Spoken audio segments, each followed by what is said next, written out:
Are you interested in purchasing a replica diecast similar to the one that Todd Kidd used to win this year's Ajax 200, the one that defending champion Cameron Atwood used to win the first night race at Disney, the one that Todd Kidd used to win his 10th milestone Ajax Cup victory at Belltown, or the one that Laquan Scranton used to win under the lights in the Ajax All-Star race? Well, if you are, you're in luck. Head on over to Circle B Diecast Plan B Sales and use coupon code ASCA on any orders $20 or more to acquire free shipping at checkout. Hello and welcome back to another edition of the ASCA Weekly Podcast. I am your host, Charles Fallon, back in here to bring you all of the top storylines from an absolutely wild weekend at Ajax Superspeedway, to say the least. And boy, oh boy, do we have a lot to discuss here. We got to talk about Bowden Motorsports and their night that they will never forget on Saturday. How about the top 9 in points all DNFing in the same race? I'm going to take a deep dive into the championship hunt heading into the final quarter of 2024, which sounds crazy that we've already reached that point. Then we also got to look at the Craftsman title fight. 1 point separating the top two in the standings right now. 3 races to go. Going to be really interesting to see who takes that home.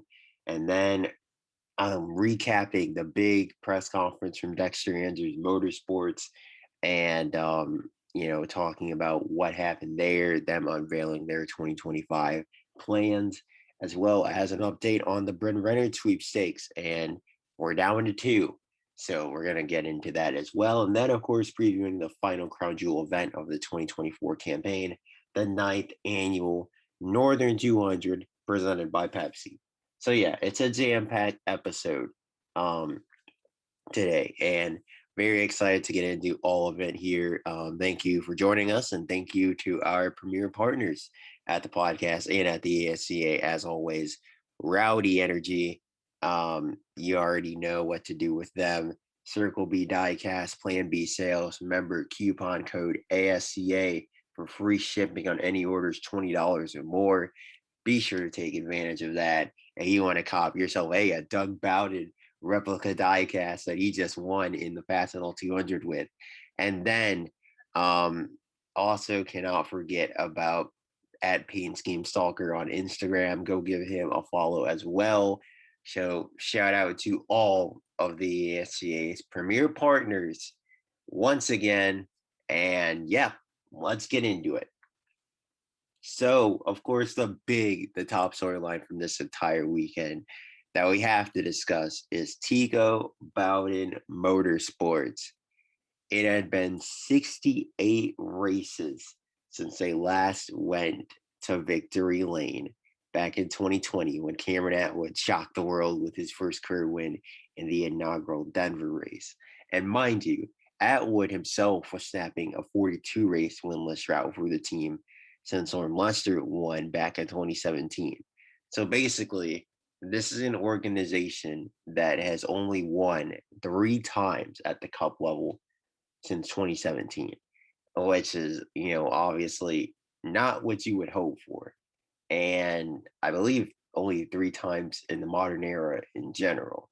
And, at least, they had the advantage over what Dexter Andrews Motorsports for the longest time in terms of, wins for an organization in the modern era until, Laquan Scranton came around, and the rest is history. And obviously, Bowden Motorsports is still looking for their own Laquan Scranton. But, we'll see.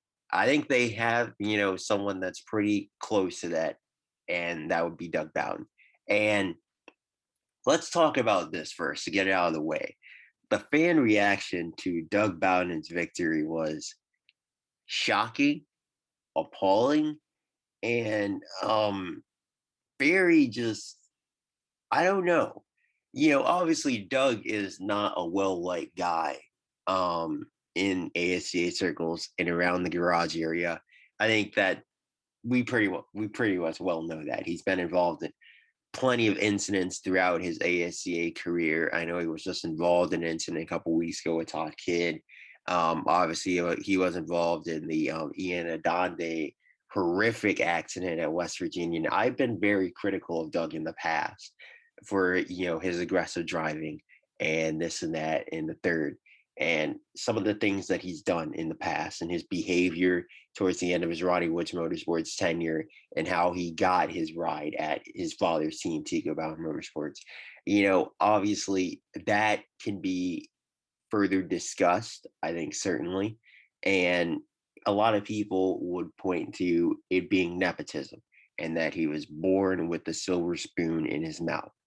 But when it comes to what he did on Saturday night, that does not look like a driver with who was born with a silver spoon in his mouth.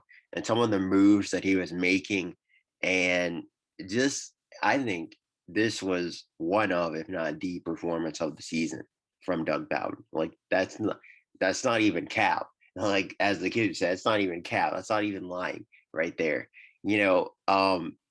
Like especially you go back and look at his two passes for the lead. The one on Burn Renner, he gets a huge run, goes round the outside, takes the top spot. That's just past halfway. And then you can debate what happened between the incident between himself and Ross Jackson to bring out the big one, the red flag for that accident, which we'll get into in a bit, and the championship implications that accident had. Some people will blame Bowden, some people will blame Jackson. Who knows? It's a racing incident. Just one guy trying to block, one guy obviously trying to take the lead, and obviously didn't work out for either party. Well, it worked out pretty well for Doug Bowden, but not so much for Ross Jackson and about 11 other cars. And then the pass that Bowden made late for the race win, how are you going to boo a guy after he makes a pass like that for the lead with 15 laps to go? I mean, if you missed it, you have to go back and watch this. I think this was the overtake of the year. Like, that's not even lying. Like, you see Ayers block Dixon up the track, and those two slide up a bit. And then there's a little tiny gap that opens between Dixon and Norm Lester on the bottom of the racetrack. Because Lester, of course, he lost his teammate because Ayers went up to block. And there's a little gap. And Doug Bowden filled it. He threaded the needle between Dixon and Lester, put his car right where it needed to be, dived down to the bottom, got a huge run off turn 4. And just like that, he took the lead, did not relinquish it the rest of the night. And then, how about we give a call to Jack Alaus in his third career Cup start, his first on a plate track, and he finishes second? Are you kidding me? Man, it's crazy that this guy's a free agent. I think his road racing expertise is going to get him a ride somewhere, at least part-time for next season as a road ringer. But after a performance like this, man, maybe he should go full-time. I don't know who's going to hire him, honestly. We know that there's a few openings to talk about. There's not one at Dexter Andrews Motorsports anymore. We're going to get into that much later. But we still have the 8 car open. We still have the 77 open for Taylor Motorsports. We still have the 10 and potentially the 14 open for Tico Bowden Motorsports. There's been no kind of discussion about Devin Smith. Of course, he's on a 1-year deal, so who knows if he's going to come back. And then, of course, Ryan Braun is retiring. And then we have the 19 open for Michael White Racing. Well, let's be real. Alaus is not going to the 19. Okay, that's not going to happen. But I definitely think if you're a team like a Snoots Enterprises, maybe you should take a chance on a guy like Alaus. He's only 26 years old, just now entering the prime of his career. He'd certainly be on the older side for a rookie. But if you need a guy that can pick up the slack where Healy can't on plate tracks and road courses, I think Ayers could be your dude. And, maybe you could say the same for Taylor Motorsports. You want to have that 77 up front, play tracks and road courses. Of course, we don't know what Alaus can really do on oval tracks just because of the nature of True North Motorsport. They were always an underfunded operation. even when they shelled out the money to get that new Camaro, they really didn't have the mechanics on hand that could properly set it up and take full advantage of how OP that car was. So, you know, it's really tough. But Alau's P2 driver of the day from the Fastenal 200. What a fantastic performance from him. Got to give him props for that one. That was an insane drive. And just what his second career start, unbelievable scenes for him. And then Ryan Braun, and it ironic, Alau's in his first start at Ajax Super Speedway finishes second, and then Braun in his final start at Ajax Super Speedway finishes third. Fitting way for him to go out at Ajax. This is a track that he's had a very much a love-hate relationship with, but he did have his best run, I think, at Tico Bowden Motorsports by far was in this race a couple years ago when he finished second to Diego Urquidy, one driver of the day that night.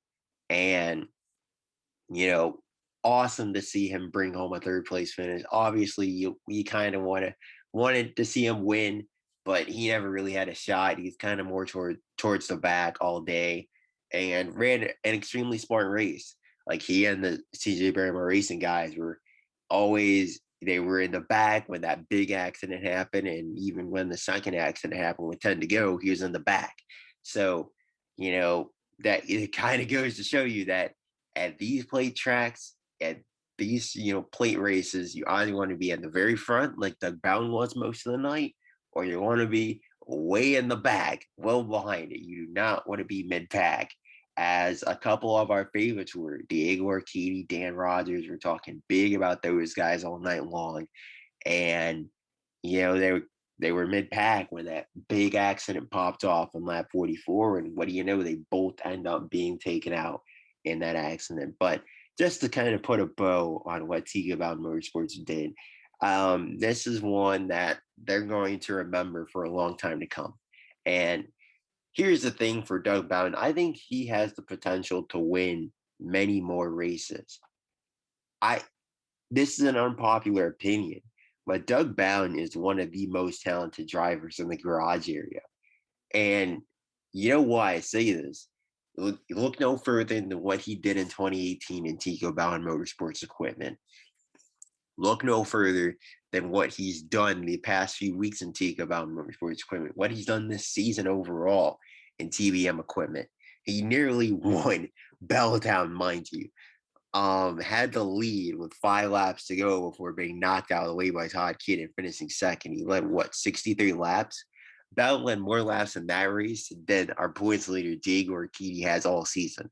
Let that sink in. And TBM equipment, mind you. Then a couple weeks ago, Advocate was running top 5, before the incident happened between himself and Todd Kidd. Obviously, ran out of talent there, but, just kind of a racing deal, pushing way too hard. And then at Denver, top 5 finish, fails inspection. Nothing he could have done, but again, dragging that car up to a top 5 result. And then this race, just incredible driving from Bowden all night long.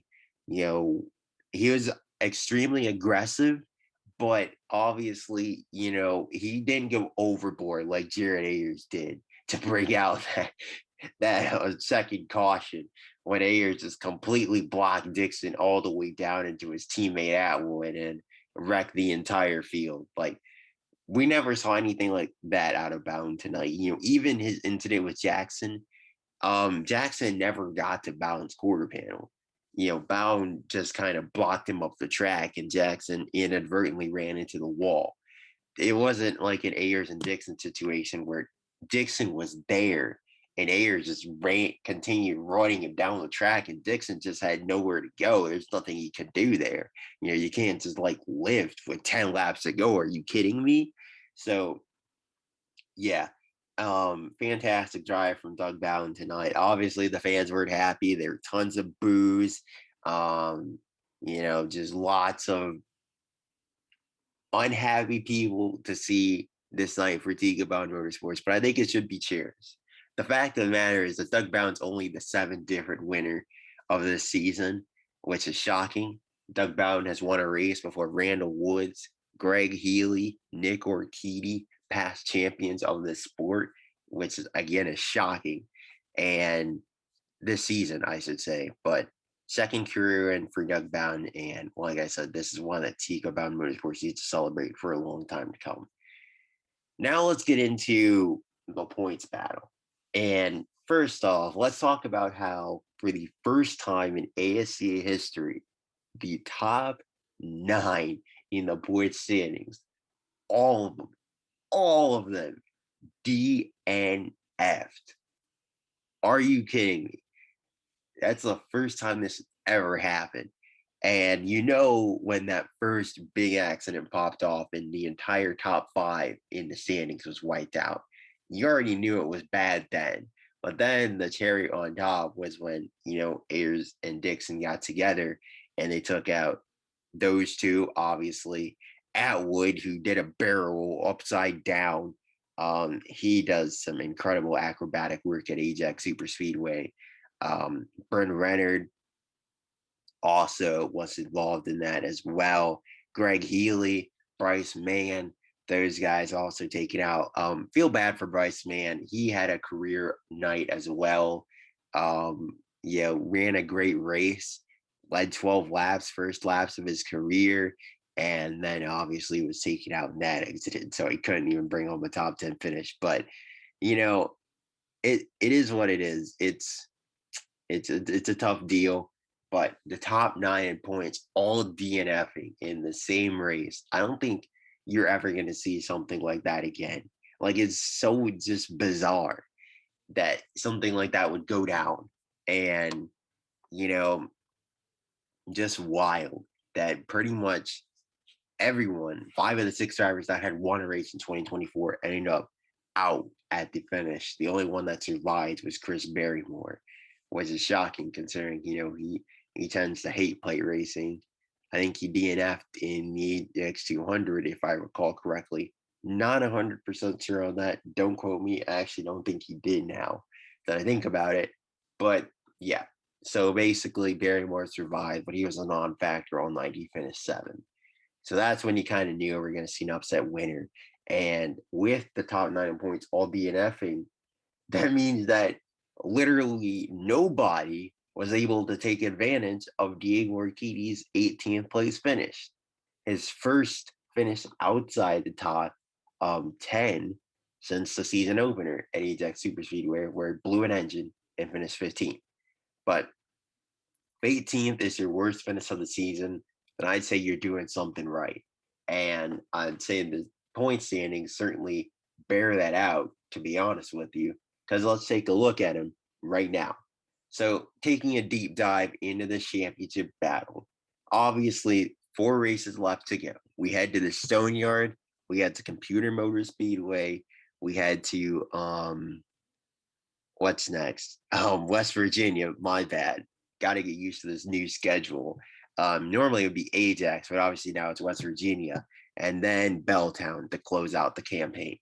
So looking at that, Diego has a 26-point lead over Shane Park, and he has won at each of the next 3 tracks at least 3 times. At least 3 times. Obviously, he's conquered the Stone Yard 6 times. He's won at Computer 3 times, the Windows 300, that is, not the Apple 225. But I mean, he was 6 laps away from winning this race last year before, Laquan Scranton happened. He also could have easily have won this race in 2022, but then had a penalty in the pits. So yeah, and then West Virginia, he's won the last 2 races there as well. And then we head to Belltown. And that's the shocking part about all of this. Diego has only led 42 laps this season. 42 laps led this season. But he's got 2 wins and a 26-point lead in the championship. Like, we were kind of thinking maybe this could be another Randall Woods 2021 type season, but it's just not. He's not as dominant because Woods really turned up the wick in the second half of the season and really started dominating a lot of races down the stretch, and then finally brought home another win in the Apple 225. We're just not seeing that out of Urquidy. Now, obviously, that could happen. Like I said, he's really, really good at these next 3 tracks. So I could very well see him dominating and winning one of those races. But um, I I have a hard time thinking that Park is going to be the one that's going to be able to catch him. 26 points back in second. This 24 team has had their ups and downs, but really many more downs, I would say, throughout the course of the past 3 weeks. Like he faded a bunch towards the end of the Advocate race after starting on pole, leading 73 laps. He finished, what, 7th? Then he finished 11th at Denver, the week prior to last. And then obviously the DNF here wasn't his fault. But um, maybe Park can bounce back a bit at the Stone Yard. Not 100% sure. We'll have to see on that one. But I think if there's going to be a guy that's going to throw a monkey wrench into Diego's plans to win his record tying for a championship, I think it's going to have to be Laquan Scranton. And you can look at the laps led number and see why that is. 408 laps led for Laquan, by far the most of any driver this season. The 42 team is the one that I think brings the most volatility. Like they bring the most raw pace to the track each weekend, but they can either win or they can run 12th lap down like they did at Advocate. So you're not really too sure what to expect out of that group. But I think that Laquan has shown, obviously, twice this season he can get it done. You want to throw the All-Star race in there, that's 3 times. I get that Diego outboxed him at Colgate, but he still led 175 laps that day and beat the field into submission throughout the first 3/4 of that race. So I think that honestly, I really think that Laquan is probably Diego's toughest competition to win the championship. Like, I'm not going to count Park out of it by any means, but I just think Laquan brings, the most upside of any of the title contenders. And then there's Todd Kitt, 33 back in 4th. He is the winningest driver this season, but the 9 team has really started to cool off since his Windows 300 victory. And the ironic part about all that is that Todd Kidd, his only top 5 finishes this season were his wins. Outside of his wins, he's not finished in the top 5. And you cannot be that inconsistent. I know he's got 8 top 10s or something like that, but you need the top 5s as well. When Diego, when he puts on a streak of 9 straight top 6 finishes, you need top 5s, to match that. Wins are nice, but you got to have that consistency as well to back it up. And Kidd just has not had that throughout the season. I think it's really between these 4 for the championship. Greg Healy, Randall Woods, Jared Ayers, Chris Barrymore, Cameron Atwood, Nick Ortiz. That's the rest of your top 10 in points. These guys are all within 5 points of each other, 5th through 10th in the standings, which is insane. It's going to be a thrilling fight between those guys down the stretch to see who takes home those spots. But that's just it. Who's going to take home 5th through 10th? I don't think any of them have a realistic shot at the championship at this point. Specifically for Healy, Woods, Ayers, and Urquidy, they have yet to even win a race this season.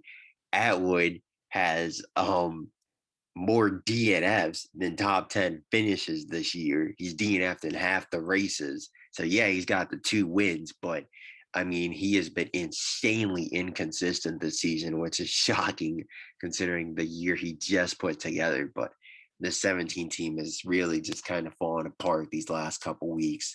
In fact, I'd say he's DNF'd in 4 out of the last, 5 races. That is horrifically bad for the defending champion. I mean, yikes. At least he's got a win in the race he didn't DNF, but DNFs in 4 of the last 5 races is embarrassing.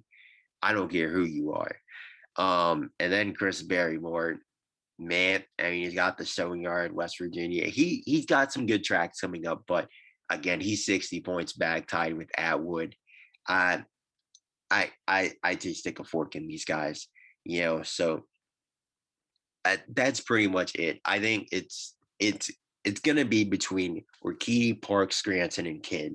And by far, Diego has the inside track. If I was going to put a number on it, I'd say there's probably a 95% chance Diego takes home this championship with ease. Who knows? Maybe something could go wrong at the Stone Yard, um, and at computer, these next couple weeks, like he did for Diego last year, and his title picture fell apart, and a guy like a Shane Park could capitalize. But I think that if there's going to be anyone that does win a championship not named Diego, it's going to be Laquan Scranton. That's my money. So book it. You can put it down, mark it down. I could be completely wrong when we come to Belltown on June 19th for the Ajax season finale, but it's either going to be Diego or Scranton. And like I said, 95% chance Diego, 3% chance Scranton, 1% chance Park, 1% chance Kid. That's kind of where I stand on this championship deep dive. But when you look at the Craftsman Series Championship, things are way closer and much more up for grabs, I would say. So, looking at it now, 1 point separates Colin Ward, Graham Doherty. 13 points back is Marcus Edwards down there in third. And we head to the Stone Yard, Advocare, and Belltown to close this out. So you got 2 short tracks and one uniquely shaped 1 mile track at the Stone Yard, which I think is probably, since Colgate isn't on the schedule, I think this is probably the toughest track these guys have to drive. And this, we saw a very similar situation a couple years ago in a championship fight between Ross Jackson, Carson Schmidt, and Braden Bennett when they entered the Stone Yard and they were all separated by like 2 points. I think it was Jackson and Schmidt tied for the points lead, and then Jackson goes out and wins that race while Schmidt finishes like outside the top 10, and then Bennett DNFs. I could see something very similar to that happening here. Colin Ward, I believe, finished like 4th in the Stone Yard race last season. Then you got Graham Doherty has never seen the Stone Yard. Obviously he's seen it on TV and all that stuff, but he's never been there in person. So he has no idea what to expect. Never raced on that track, 18 years of age. And yeah, Chris Barrymore did win his first start at the Stone Yard at 18 years of age, but I mean, Barrymore is such an anomaly. He's so good here. And, so we'll see. And then Edwards has the most experience out of all these guys. He's been in the Stone Yard twice. So he knows, a bit more what to expect. Ward knows a bit more what to expect, but Doherty does not. And that's the thing, is like for Graham Doherty, he is going to have a really tough time in, this race, just kind of navigating the track and being mistake free all afternoon long. It's a long 100-lap race, and you are on the razor's edge to making a mistake every single lap at that track. So, it's going to be very interesting. And I think personally, Marcus Edwards is far from out of this. Someone mentioned it.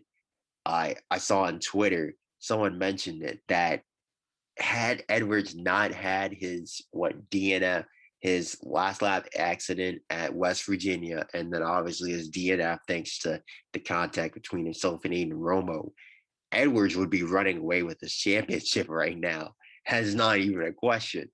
So the fact that he's even still in it, 13 back, 3 races to go, do not count out this 11 team. They've led laps in the last 3 races, I think. It's far from over. Now, I think everyone from 4th on back is pretty much done, which includes Sean Wooden. I have a hard time thinking that he's going to be able to make up 27 points in 30 weeks. Even though he has a pretty good track record at the Stone Yard, obviously he's a veteran driver. He's raced here tons of times throughout his ASCA career to date. It is what it is. He's just going to need the top 3 points to wreck out, these next couple of weeks. But, it's pretty much, it's down to 3. 3 drivers, 3 races to go. Who wins the championship? I literally pick him for everything. So did you really not think I was going to pick Colin Ward? Ward has been there, done that. Down the stretch, he held off Sean Wooden last season. What makes you think he's not going to be able to hold off a Graham Darty this year? That's what I'm saying personally. I think Darty's inexperienced and going to come back to bite him, specifically at this track, because obviously he won at Advocare last season. That's where he became the youngest winner in ASC history at just 17 years of age. He won there last season. And then Belltown, he finished second there earlier this year. So he's got experience at those 2 tracks. He has proven out to be a really, really good short track racer. But in terms of the Stone Yard, that's a whole different beast, man. And I'm not saying Advocate and Belltown aren't challenging in their own right. I'm just saying the Stone Yard is the Stone Yard.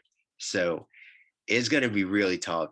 If he survives the Stone Yard and by some miracle takes the points lead, I think he's got the inside track to the championship. But this week, I know we said last week was going to make or break the title fight, and then the title contenders finished 1, 2, 3 at the most unpredictable race left on the schedule.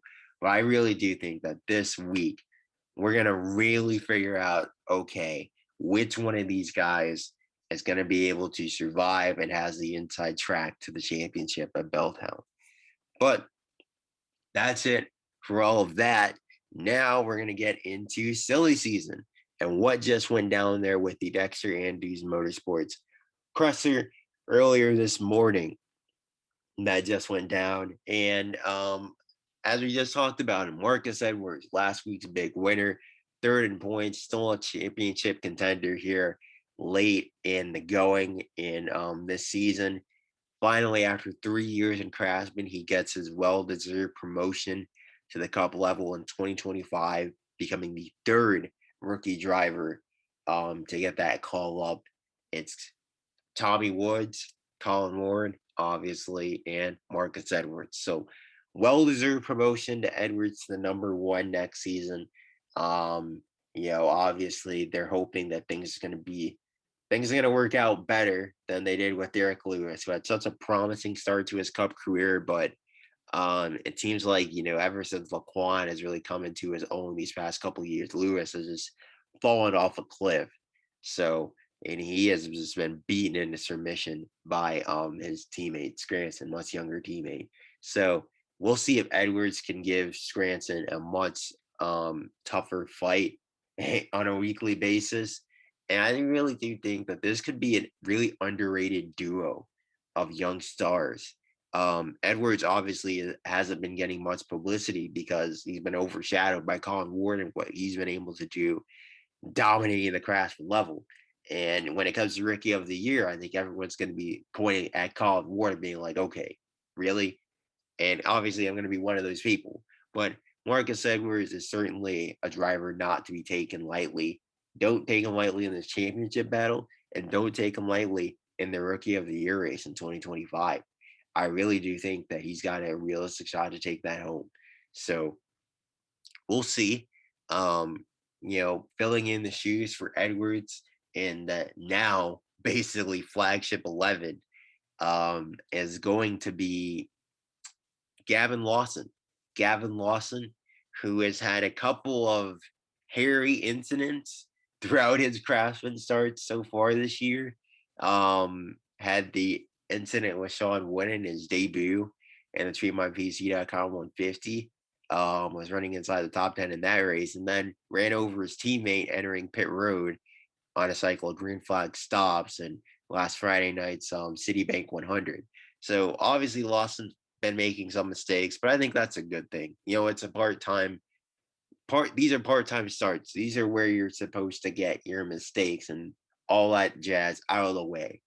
Iron that stuff out, make those mistakes now, and don't make them when you're full-time in the number 11 next season. And this is a car that, obviously a few years ago at the start of the decade when Sylvester Lyons was behind the wheel, no one had any expectations for this car. I mean, it finished, dead last in points in 2020.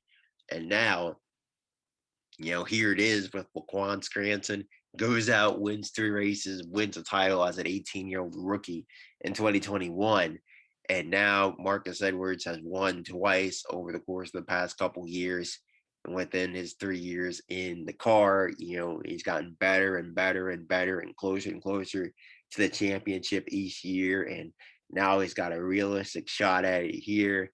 Um, Gavin Lawson's going to have big shoes to fill to kind of pick up the slack between Scranton and Edwards and what they've been able to do in that ride. So, very interested to see how that plays out, see how Gavin Lawson does in that number 11. We'll have to see on that one. Um, but yeah, his father is an executive at Dexter Andrews Motorsports. So some will claim nepotism, but I've seen some flashes of talent from Lawson to prove that he was worthy of this ride, worthy of the promotion. And obviously, he's had his mistakes, but every driver does. So, we'll see if he's able to hold on and bring home a good result for that number 11 team next season. Then it was also announced that Noah Booth will be in the number 16 as the team's development prospect, just getting some spot starts in that car. Obviously, Laquan Scranton and Marcus Edwards will split the load, getting some extra experience in that Leeds car as well. So makes sense. Two very young drivers will both be 22 years old next season. They could use all the extra seat time they can get at the Craftsman level. Now, one other thing I wanted to cover in silly season, and that is discussing the Bryn Renner sweepstakes. I kind of hinted at this, I believe, a couple weeks ago. Might have been last week. I don't remember. But it's it's down to 2 teams, basically. Taylor Motorsports, Michael White Racing. Where does he go? And the reports are that both have offered Renner a contract upwards of, I want to say 13 million a season, which would make him the highest paid driver in the ASCA whenever he does ink either deal. So there's pros and cons to both moves. Obviously, Taylor Motorsports is the powerhouse of the NDRL. They have tons of experience winning races, winning championships. What haven't they won in that organization? The problem is their ASCA debut this season for part-time, I should say, in the number 77 has been rather rocky. You know, even with some NRL All-Stars in the car, they've had a tough time finishing races. Some weeks they've had a tough time finding speed. Although these past couple weeks, back-to-back top 10 finishes for Levi Duncan and Noah Davis. Jesse Price III ran top 5 all night long in the Windows 300 before a blown engine. So they've kind of been up and down throughout the campaign, I would say. And it's certainly tough to gauge what they're going to be like with the driver like Bryn Renner behind the wheel.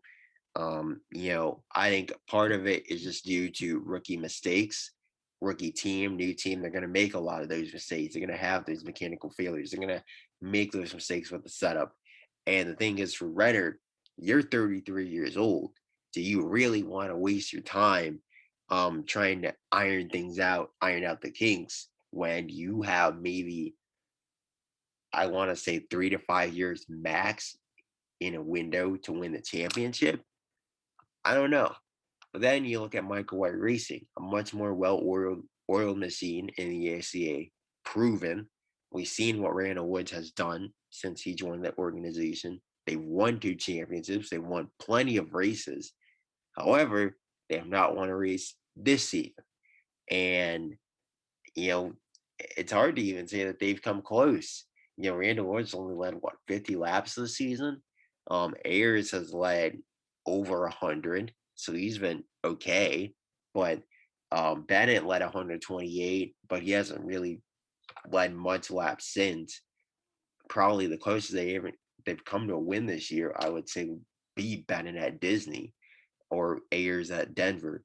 But outside of that, they haven't really been close, and they're just really lacking speed, specifically with a 19 team. Northwestern was not led any laps on the campaign.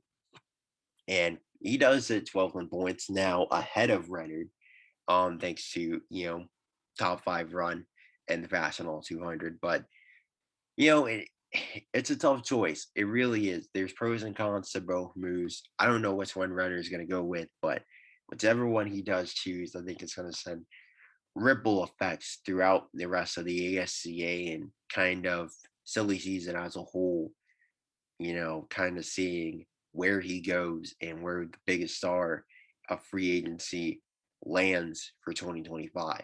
But our final topic of discussion, finally wrapping this podcast up. After this, we preview the Stoneyard weekend, but this isn't just a normal Stoneyard weekend like it was earlier in the season, where it was just cup only. No, this is the ninth annual Northern 200 Stoneyard weekend presented by Pepsi. So we got the Craftsman race, obviously, on Friday afternoon, 3 p.m. Eastern Time. And then the Cup race Saturday night, 7 p.m. Eastern Time, the final Crown Jewel event of 2024. And I think it's got an added importance this season. Obviously, normally this race is ran last weekend. This time it's ran this weekend. We're going to get to see some patriotic schemes under the lights. I think it's going to be awesome to see that, for sure. There is rain in the area for the race start time at 7 p.m., but there is a window to get the race in at some point later on that night. We'll see if the ASCA is able to take advantage of that or whether or not they have to push the race back to Sunday. Hopefully not. Hopefully we can just get it in on Saturday night, but we'll see. But this race, it's a really tough one to predict because we've seen over the course of the past couple seasons, CJ Barrymore Racing has been pretty well dominant here. They've won 3 out of the last 4 runnings of this event with Ryan Dixon, with Chris Barrymore, and with Cameron Atwood last season. So, and then 2022, I mean, who can forget the insane finish we had in that one between Diego Artidi and Todd Kidd, one of the most iconic of the modern era, and then Jimmy Hood driving by both of them to win his final career Ajax Cup race. That was just, that's storybook endings 101 right there. But when it comes to previewing this race, there is, it's really one where you don't know what to expect because we can either see 5 cautions or we could see 2. We could see a lot of hard racing, a lot of action, or we could just see one dominant car. The Stoneyard is such a flip-flop track. Like it's so unpredictable here, the kind of race that we're gonna get, that I really don't know what to say other than I would expect the CJ Barrymore Racing trio, specifically Atwood and Barrymore, who, as you can remember, the last time we came to the Stoneyard, had quite the incident. I would expect those two to be somewhere near the front of the field throughout most of the night, which it'll be very interesting to see those two racing each other potentially for the win. Of course, that's if they don't take each other out on lap 1 again. But obviously, Diego Arcidi, 6-time Stoneyard winner. Of course, I'd expect to see him back up at the front as well. These past couple years, he's had one of the fastest cars here, but obviously did make it to the end of the race last year and made it 1 turn short of the finish line in 2022. So, it's super tough to kind of gauge how that's going to work out. In terms of championship contenders, again, Todd Kidd, we talked about his incident here a couple years back. He should certainly be a factor. You also got couple one-off drivers making starts, like the Chick-fil-A Cup Series own Logan Paulson coming back for another start this week. Colin Ward, reigning Craftsman champion, coming back this week, and then Adam Petty Jr. in the Taylor Motorsports entry also coming back. So it's really a toss-up. I have a hard time gauging who's going to win this race, and I have a hard time picking a Cameron Atwood to win this race, but I'm going to go with him. And here's the reason why. Atwood has been so inconsistent this season. It is insane.